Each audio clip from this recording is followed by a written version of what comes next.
대신 잡는 개코수학의 짱이지 선생님입니다. 자, 우리 친구들 오늘도 만나서 너무나 반가워요. 자, 오늘은 이제 우리가 제곱근 중에서도 자, 우리 계산 부분에 있어서 뭐 했었지? 떠올려보자. 곱셈과 나눗셈 했습니다. 그죠? 그 다음에 분모를 유리화하는 방법을 봤어요. 자, 이어서 이제 덧셈과 뺄셈을 연결하면서 제곱근의 계산, 사칙 연산들을 싹 다 끝내보도록 하겠습니다. 자, 우리만의 또 구조 정리하고 가셔야 되겠죠? 자, 제곱근의 뜻. 자, 뜻이라고 했을 때 여러분들이 제곱근이 뭐였지? 라는 것부터 떠올려 주셔야 되고요. 제곱의 뿌리가 되는 수. 그 성질은 어떤 게 있었지? 자, 성질은 뭐가 있었습니까? 제곱과 제곱근이 만나면 사라진다라는 것도 있었고, 그죠? 자, 무리수라는 것은 어떻게 수의 범위가 확장이 되었었죠? 그죠? 유리수랑 무리수가 만나서 실수가 되는 것이고, 무리수 자체는 분수로 나타낼 수 없는 수들이었어. 그래서 1.424 얼마 이렇게 끊임없이 펼쳐지는 규칙도 없고 끝도 없는 이러한 수들을 우리는 루트 2다라고 해서 제곱근을 즉 표현을 우리는 이렇게 사용을 하면서 무리수를 간단하게 표현할 수 있었다라는 것. 자, 그 다음에 제곱근의 대소 관계도 같은 조건들을 맞춰주면서 우리가 2랑 3의 크기를 비교하는 것처럼 루트 2, 루트 3도 그대로 여러분들이 받아들일 수 있었습니다. 그죠? 루트 2가 루트 3보다 작았습니다. 자, 그 다음 제곱근의 곱셈과 나눗셈 연결했습니다. 나눗셈은 곧 여러분들이 곱셈으로 하나로 보시면 되니까 자, 무리수는 무리수끼리 곱했었고 유리수는 유리수끼리 곱했다라는 특징도 잡았었죠. 쭉쭉쭉 내용들의 흐름을 좀 잡아 나가셔야 되고요. 자, 분모의 유리화 왜 시켰습니까? 우리가 어떤 수들의 크기들을 판단할 때도 분모가 무리수가 있으면 좀 무리가 있었지, 그지? 분모를 유리수로 만들어야지 이 수의 크기를 대체적으로 여러분들이 좀 판단하기가 쉬웠다라고 했어요. 자, 분모의 유리화를 시키는 방법은 분모를 무리수가 있었을 때 이 분모의 무리수를 한 번 더 곱해주면서 제곱인 수를 만들어주면서 무리수, 즉 루트를 여러분들이 벗어나게 만들어줬습니다. 그죠? 분모 분자에 항상 같은 수를 곱해야 된다는 특징도 잡아주셔야 되고요. 자, 오늘은 이어서 덧셈과 뺄셈 나가보도록 하겠습니다. 자, 그러면서 근호를 포함한 복잡한 식의 계산까지 싹 다 마무리해서 이 근호를 포함한 식의 계산 파트를 우리 하나하나씩 채워나가 보도록 할 겁니다. 되셨어요? 자, 그럼 이제 오늘 첫 번째 근호에 즉 제곱근에 있는 이 덧셈과 뺄셈을 어떻게 하는지 체크를 해보도록 하겠습니다. 자, 우리만의 또 4단계 개념 코칭 들어가 보도록 할게요. 자, 일단 여러분들이 개념을 배우실 때요. 이런 방법대로만 좀 선생님을 믿고 잘 따라와 주시면 흔들림 없이 들어갈 수 있다는 것을 매번 강조하죠. 그거 다시 한번 생각해 주시면서 흐름 잡아보도록 하겠습니다. 제곱근은 덧셈과 뺄셈은 어떻게 하면 계산을 잘할 수 있을까? 자, 제곱근 덧셈과 뺄셈은 어떻게 계산을 할까? 보도록 할게요. 요즘 거리를 지나가다 보면 기발한 생각으로 만들어진 광고글이나 광고판을 많이 볼 수 있다.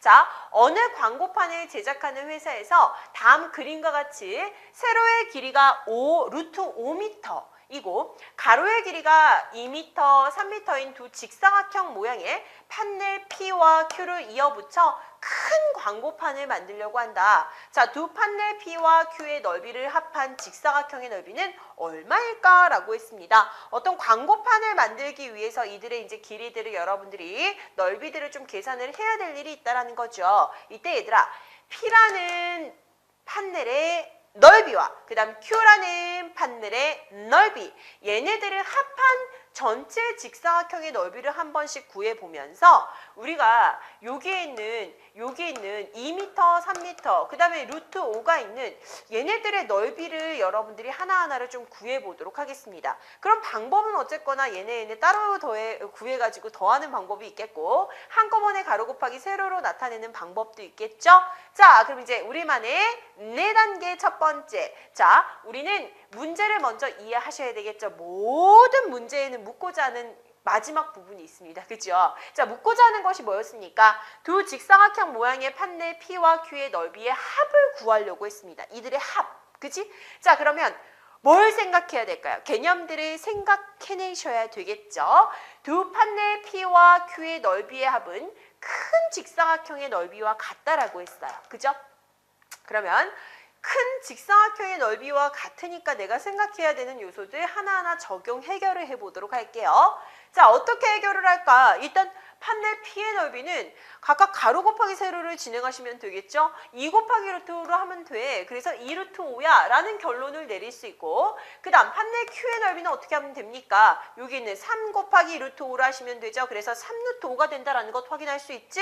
자, 따라서 구하려는 직사각형의 넓이는 여기는 2 루트 5와 3 루트 5를 어떻게 하시면 돼요? 더하시면 되죠. 그죠? 얘네들을 더하면 돼. 그 다음, 그런데 이 두 판넬 P와 Q를 이어붙여 만든 큰 정사각형의 넓이는, 자, 우리 가로 부분이 아까 2랑 3이랬잖아. 그죠? 2m, 3m. 얘네를 더하고 곱하기 루트 5를 해도 되지 않을까? 가로 곱하기 세로 결국 같은 거죠. 그랬더니 2랑 3을 더하면 5라는 길이가 나오고 5 곱하기 루트 5는 5 루트 5야.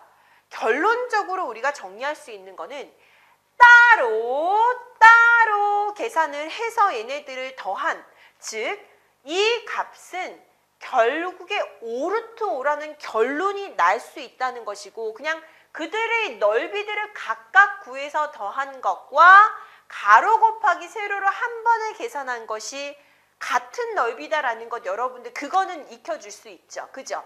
그러면서 이 과정에서 여러분들이 요걸 찾아낼 수 있다는 거야. 아, 잠깐만. 2 루트 5랑 3 루트 5였어?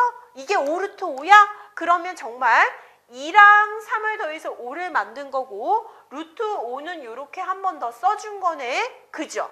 자, 이것은 루트 5를 하나의 문자로 생각해서 계산한 것과 같다. 일반적으로 근호가 있는 수의 덧셈과 뺄셈은 근호 안의 수가 같은 부분을 마치 하나의 문자처럼 취급을 하면서 다항식의 동류항과 같이 여러분들이 계산을 모아서 하면 된다, 이 말입니다. 자, 보도록 할게요.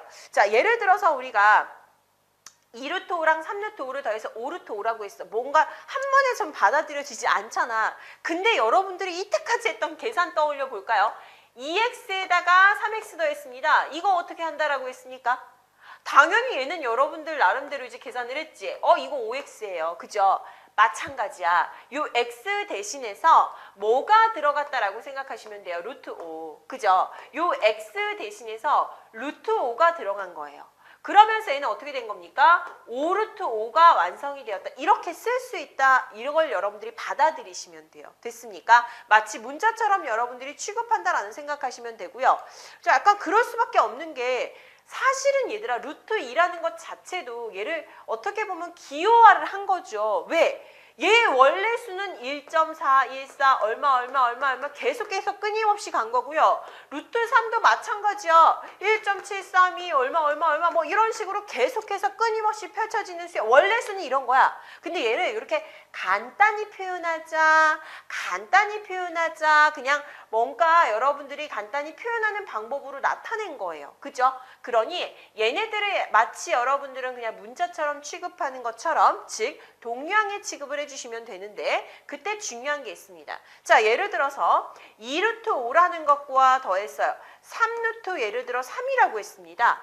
얘네들을 여러분들이 2랑 3을 더했다고 5랑 3이랑 더해서 루트 8이라고 쓸 수 있습니까? 이건 안 된다는 거야. 마치 이 계산은 2x랑 3y랑 마찬가지라는 거지. 얘네들의 안쪽에, 근호 안쪽에 들어있는 수들이 다르다면 동류항 취급이 되지 않는다라고 그냥 받아들여 주시면 돼요. 그죠? 그래서 우리가 더할 때는 어떻게 더했어? 문자의 이 식에서 계산할 때 더하는 방법은 동류항끼리 더한다라고 했었잖아요. 그죠? 자, 그래서 이때는 더 이상 계산을 진행할 수가 없구나 라고 받아들여 주시면 돼요. 됐니? 그래서 같은 문자끼리 여러분들이 더한 것처럼 루트 5, 루트 5가 있다면 우리 그냥 루트 5는 한번 써주고 앞에 곱해진 요 수들 있지? 얘네끼리 따로 더해서 그대로 루트 5로 붙여주면 되겠구나. 이렇게 약속한 것이구나. 계산하는 방법들을 느껴주시면 돼요. 그죠? 이는 우리가 정확하게 넓이의 관계로 확인을 했기 때문에 더 이상 여러분들이 깊게 생각할 필요도 없는 거예요. 됐니 얘들아? 자, 그럼 이제 하나하나 우리가 개념을 저장해 보도록 하겠습니다. 결국 이제 제곱근의 덧셈과 뺄셈이거든. 그래서 근호 안에 있는 수가 같을 때 근호를 포함한 식의 덧셈과 뺄셈은 다항식을 계산할 때 우리가 동류항을 계산한 것처럼 덧셈과 뺄셈을 하는 것과 같은 방법으로, 사실은 다른 방법 배우는 게 아니죠. 그 같은 방법으로 생각해 주시면 되고요. A가 0보다 크고 LMN이 유리수다라는 판단을 했을 때 다음과 같은 계산 방법. 괜히 문자로 써 있어서 더 복잡한 거지. 그 다음에 여기는 부호도 이제 플러스 마이너스 같이 써주고 또 뭐라고 했습니까? 복부호 동순 이런 말을 썼죠. 즉 이 위에 있는 게 플러스면 얘도 플러스, 얘가 마이너스면 얘도 마이너스 이렇게 같이 생각해주면 된다라는 거야. 순서대로. 그지? 어려운 말 아니고요. 자, 그럼 이제 어떻게 하면 됩니까? 얘네들을 여러분들이 혼합 계산에서도 똑같다. 루트 A 네가 확인됐어? 그럼 너는 마치 같은 문자인 동류항이 되는구나 라고 판단하시면 되고요. M이랑 N을 더하고 그 다음에 L을 빼셔서 한 번에 쓰시면 되고요. 루트 A만 뒤에다 붙여주시면 돼요. 그죠?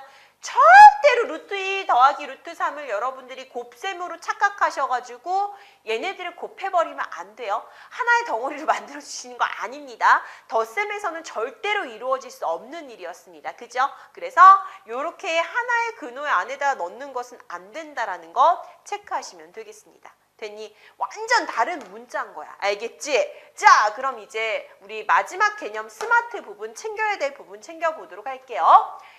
제곱근의 덧셈과 뺄셈에서 하는 방법과 주의할 점이 무엇이나요? 자, 이런 것도 여러분들도 궁금하시죠?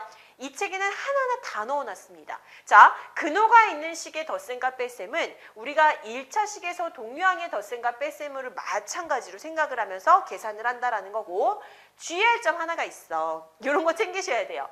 루트 10이라는 것을 생각했을 때 이거는 그냥 루트 12로 보시면 안 되고요. 최대한 밖으로 꺼내줄 수 있는 수들, 제곱인 수는 밖으로 꺼내주도록 하겠습니다. 4 곱하기 3이니까 2루트 3이 된다라는 거 생각해 줄 수 있겠죠. 그래서 루트 10이랑 우리는 만약에 루트 3이랑 더했다라고 했을 때 뭐야 이거 다른 문자네? 다른 문자처럼 취급해야 되겠네 이렇게 생각하지 마시고요.